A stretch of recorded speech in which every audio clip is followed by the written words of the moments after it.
имя, отчество? Косолов Олег Иванович. Прописан где? Прописан в Люберце. Гражданин России? Гражданин России. Как начался твой день? Вот штурм один. День штурма? Да, ты проснулся и вот. Нет, мы были уже там, на месте, где находились Уралы, то есть в полях. Типа отдыхали, 3 часа подъем был, потом это все, потом людей привезли, загрузили в Уралы, я уже был за рулем сидел. Мы начали движение. Должен был повернуть направо, повернул налево. В этом моменте рация выключилась. Ну, какой-то там, сколько там проехал. Но рация переключила, он кричит: разворачивайся срочно, ты не туда поехал. Я начал разворачиваться, это взрыв, а у меня еще окно, дверь была приоткрыта, не захлопнула до конца. Мне как звездануло по ушам. То есть так вот все. Дезориентация? Дезориентация, я что не пойму нифига, что происходит. Вот, и он типа вперед, давай вперед. Он давай, там в железную машину уперся, сгоревшую. И все, я уже понял, что все. Выскочил, буквально бежал там, я не знаю, метров 35. И вот занырнул там это. Я просидел сутки, получается, не ходил без воды, без ничего. Потом вторые пошли. Но мне надо уходить.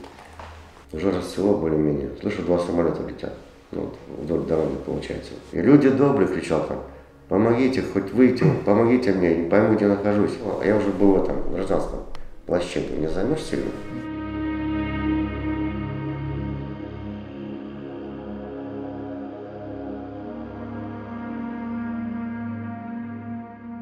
Ну, соответственно, тут летает все. Ну, вот.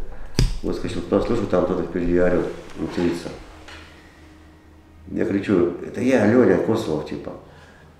Тут те кричат, там пацаны: давай, типа, на украинском, давай, типа, сюда.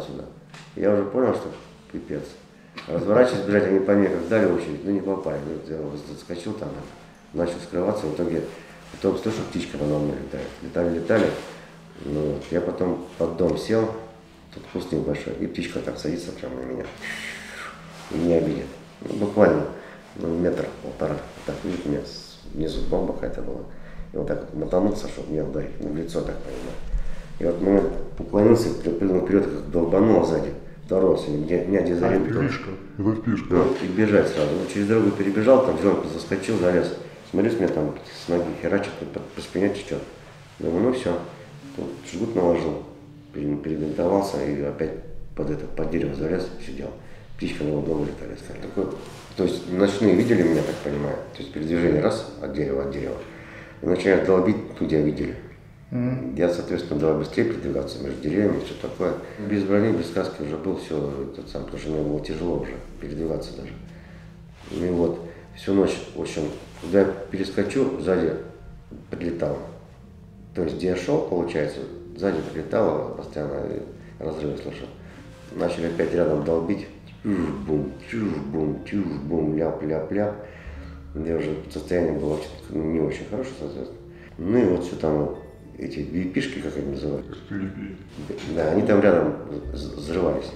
Ну, выхожу на дорогу, вышел на дорогу, смотрю, это птичка висит. Это мавик, как он называется. И он начал, меня увидел, короче, начал так вот. Типа, давай, я понял, он мне показывает, давай, типа, сюда, за мной, куда ведет меня. Ну, я пошел за ним. Тут первая линия противотанковых мин лежит на асфальте, вторая, потом третья, и вот потом я завел, я чувствую, что уже это, начал сознание терять. И вот тут в этот момент выбегают парни с правой стороны, с автоматами на меня. Я руки поднял, говорю, без оружия, без ничего. Да, думал, все. Вдохнул так, глаза закрыл, думал, все.